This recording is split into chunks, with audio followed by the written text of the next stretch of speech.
Ustaz, saya tahun depan mau menikah.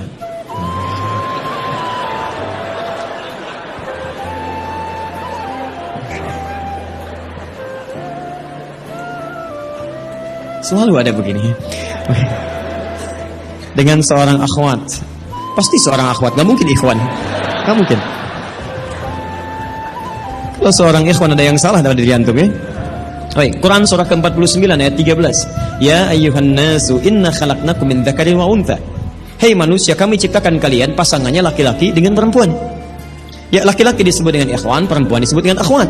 Jadi kalau antum ikhwat pasti pasangannya akhwat ya. Allah menciptakan Adam dengan Hawa, bukan Adam dengan Adam, ya, ini beda. Baik. Orang tua sudah setuju, alhamdulillah. Qadar Allah beberapa hari lalu ia memberi kabar bahwa ia sudah menerima lamaran ikhwan lain. Masya Allah. Baik, nasib. Padahal anak sudah sabar menunggu dia selama 4 tahun. Masya Allah. Baik, luar biasa.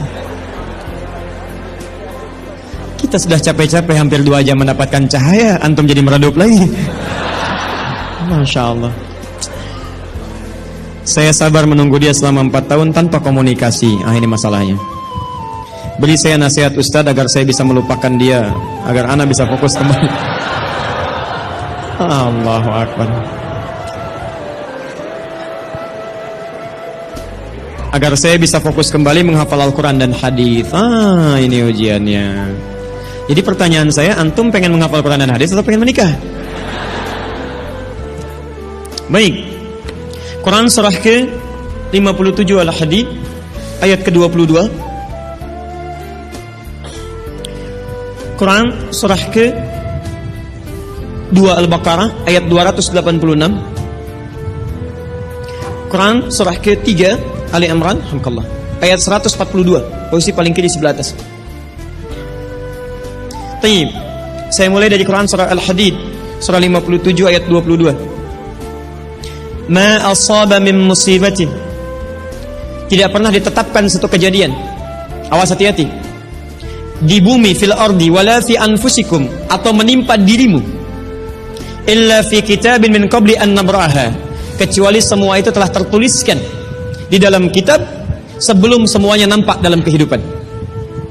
Ayat ini ingin memberikan gambaran bahwa semua kejadian-kejadian yang terjadi di muka bumi ini, termasuk dalam terkait aktivitas kita, termasuk dalam pencarian jodoh kita, semuanya telah tertuliskan, diatur oleh Allah Subhanahu wa taala. Singkatnya, semua ada dalam aturan Allah.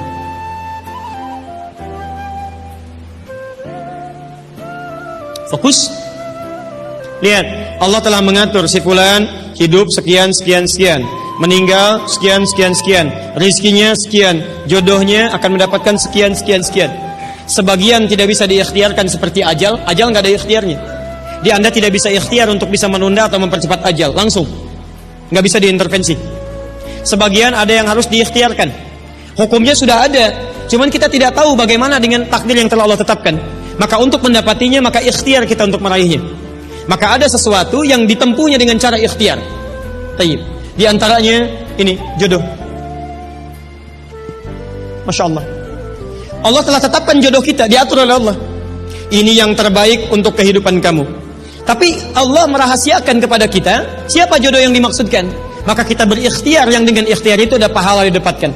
Saya ulang, ada pahala didapatkan, ada kenikmatan dalam mencarinya. Bayangkan kalau kemudian nikah aja tiba-tiba tanpa ada pencarian. Antum gak akan pernah merasakan bagaimana nikmatnya ta'aruf, bagaimana nikmatnya mengenal, bagaimana mencari, bagaimana pahala bersabar, bagaimana nikmatnya berdoa, bagaimana istikharah dalam menentukan jodoh kita. Itu semua menghasilkan pahala dalam kehidupan kita.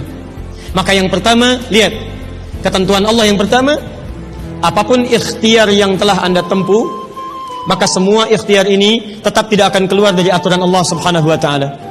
Jadi kalau antum tadi sudah menunggu selama 4 tahun tanpa komunikasi, Masya Allah, sudah siap melamar, tiba-tiba Masya Allah dibalap oleh orang lain, kalah. Fokus. Maka bagaimana cara memahaminya? Perhatikan. Ikhtiar yang Allah tetapkan dalam aturan yang dibuat tadi, boleh jadi tidak harus selalu menyampaikan kita pada tujuan yang kita inginkan. Karena aturan Allah itu ketika ditetapkan akan bersanding dengan maslahat bagi kehidupan kita yang menjalaninya. Ingat ini ya, ingat. Aturan Allah ketika menetapkan, fulan rezeki kamu sekian, fulan fisik kamu begini, fulan jodoh kamu si fulanah. Ketika Anda menempuhnya dengan ikhtiar, tidak harus kemudian Anda meraihnya sesuai dengan keinginan Anda. Contoh, maaf, Anda ingin misalnya sekolahnya ke ITB, Anda ikhtiar, juara satu. Begitu tes di ITB tidak lulus, lulusnya ke IAIN. Misal, harap-harap ke ITB, masuknya ke IAIN. Harap-harap ke ITB, masuknya ke UNPAD. Ketika Allah kemudian menakdirkan Anda, misal keinginan Anda ke UNPAD, keinginan Anda ke ITB, tapi kemudian tiba-tiba beloknya ke UNPAD, bagaimana memahaminya? Perhatikan, kadang jalan kehidupan yang telah Allah tetapkan bukan harus menentukan hasil sesuai dengan yang Anda inginkan, tapi Allah menetapkan sesuai dengan apa yang Anda butuhkan. Anda ingin ke ITB, tapi apa yang Anda dapatkan di ITB bukan maslahat buat kebutuhan Anda. Maka dibelokkan oleh Allah ke UNPAD supaya Anda mendapatkan apa yang Anda butuhkan dalam kehidupan Anda. Karena Allah mengabulkan apa yang Anda butuhkan, bukan apa yang Anda inginkan. Saya ulang, Allah mengabulkan hanya apa yang Anda butuhkan, bukan apa yang Anda inginkan.